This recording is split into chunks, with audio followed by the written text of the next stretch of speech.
this problematic thing in the recruiting process is your son's goal is to get an offer made before or around the application dates for some of these schools. What can happen is if we're willing to do like early decision, early action, and then we're willing to say it, like just pretend, for example, NYU, you're like, I'm doing early decision no matter what, whether I play soccer at your school. And we say that to them and you go to their camp, they're going to really watch him because they're like, hey, this kid's coming to our school if he gets in no matter what. That's basically a kid we didn't have to recruit, except he's right here in front of my lap. And look, he's really good. Now I'm going to make him an offer after the camp if he gets in, type of thing. These types of schools, you have to get in almost on your own merit anyways. So that's that piece of it. The other hard part, which there's not a good answer to this, unfortunately, let's say he wants to go to, I'm going to pick Dartmouth, which is a top, obviously, academic school. And Carnegie Mellon say, hey, we want to make you an offer. But he doesn't get to hear back from Dartmouth until, say, December or March or January or March. There's no good answer in the recruiting process for that. What we would eventually do is you would say, look, Carnegie Mellon's an amazing school. So there you may, if you said to Carnegie Mellon, hey, if I get into Dartmouth in 3 months from now, I'm not going to play at your school, they may say to you, well, we're not going to recruit you because we're Carnegie Mellon. But if you say that to Pomona, they may say, that's a risk we're willing to take. If you end up getting into Stanford, we're not going to stop you. Does that make sense? Yeah. And that's just a risk that comes along in your guys' case because you have such good grades. For other students, we don't deal with this so much. But it's all good problems. Again, at the end of the day, the goal of all of this is to give you the best chance to have the most opportunities possible. And that's all we can do. Okay. All right, so I'm done.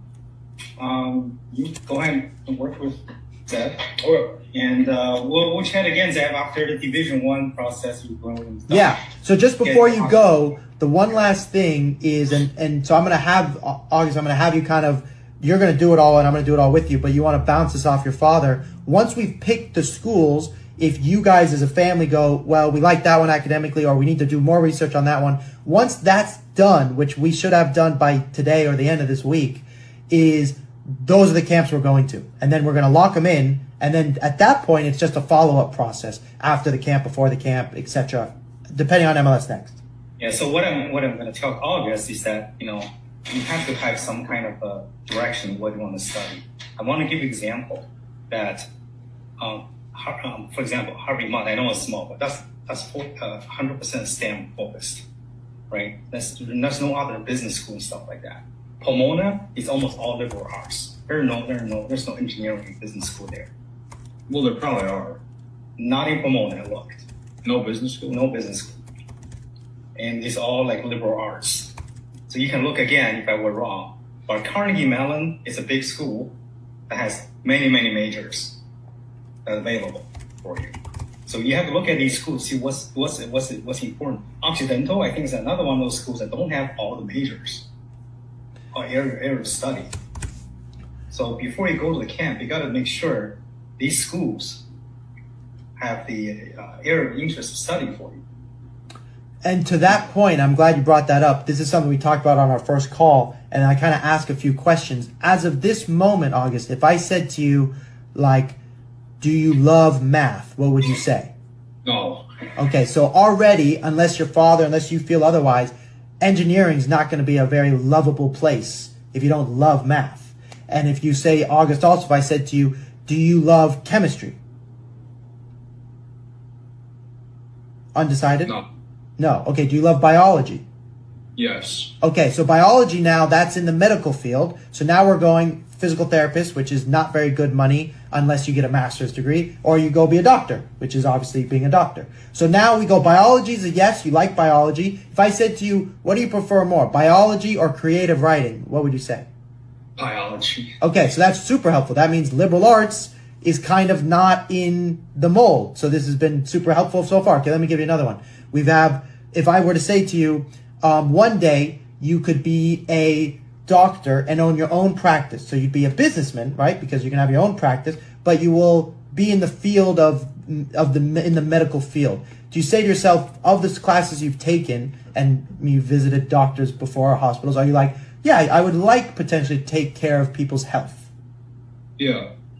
Do you Okay. like investments? I also like business though. Like He has won the stock market games like 4 times. Amazing. Yeah. Okay, so now we're talking business. That's huge. So that's business finance. So let me ask you this. Would you rather be a doctor or like what do you have more fun doing? The biology aspect or quote unquote playing in the stock market? Good. He doesn't know the answer yet. So that's okay. To know that it was really tight is good. Now, to your father's point, it is ideal if we could know more so. Now, you can change your major as well. This is partially why I mentioned at the beginning the idea of doing an internship for a doctor, like going to shadow a doctor or shadow somebody in the finance world would be really, really helpful to do because then you'll have a really good idea. Because if you're going to be like my brother's a financial advisor. My brother helps old people retire early or older people retire early. He loves it, but he studied finance. But he was never going to be a doctor. So I think, August, to your father's point, and this is something we probably can't answer today, although we did narrow it down. I think we're either leaning towards the health sciences to be a doctor, pre-med, or the business world for in terms of a major. Would you agree? Yep. I think so. Yep. So in saying that, which is really helpful, let's say I said to you, close your eyes. You have to pick one, doctor or business. Say business is in the finance world. What would you pick if you had to? Just remember, August, business is very broad. It's not just finance. There are many other things in business school. Let me ask you this, August. What do you when I ask you like what do you think is fun? Treating patients for their health conditions, which would be like sitting in a bed next to a patient saying, "How do you feel?" or quote unquote making money. Okay. Wow. Well, the thing is though, like I don't want to like if I do business, I wouldn't want to be like sitting at a computer all day. That's the one thing. So entrepreneur potential. I don't know. Okay, that's fair. So here's what we do need to do, and this is something that ideally, here's the good news. To your father's point, we're going to double check all the schools, what they have. And we're probably going to pick schools that have both a business degree and something in the medical field, which so you guys know, other than Pomona, is... Emory in Atlanta. Exactly. Emory has a very good in both. So it's not, we can find a school that has both of those and then you can decide. But I do have to say, in my case, for example, I was like, I'm going to be a kinesiology major because I had a lot of injuries. I love being a physical therapist. I hated every minute of every single class. And I switched to being a comm major, which is totally the opposite. But I had to experience the classes. In a perfect world, to be honest, I wish somebody had told me in high school, like, why don't you go take, sit in on somebody taking those classes? I would have figured it out a lot earlier. So in your case, I do think it would be important. Is there anybody in your life that does a job that you're curious about?